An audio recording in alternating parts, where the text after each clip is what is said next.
To change the speed of the entire level, you need to use the node called Set Global Time Dilation. This node can be added to any blueprint.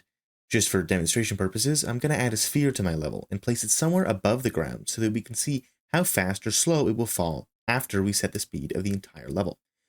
I'm going to check box to simulate the physics.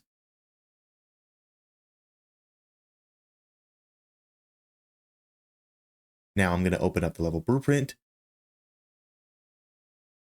right-click on the empty space, and look for keyboard events. Select one. Now look for Set Global Time Dilation node and connect them.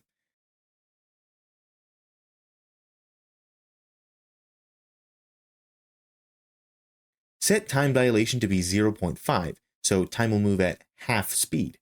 Copy, paste the global time node, and connect it to the released and set time dilation to 1 when you release the key.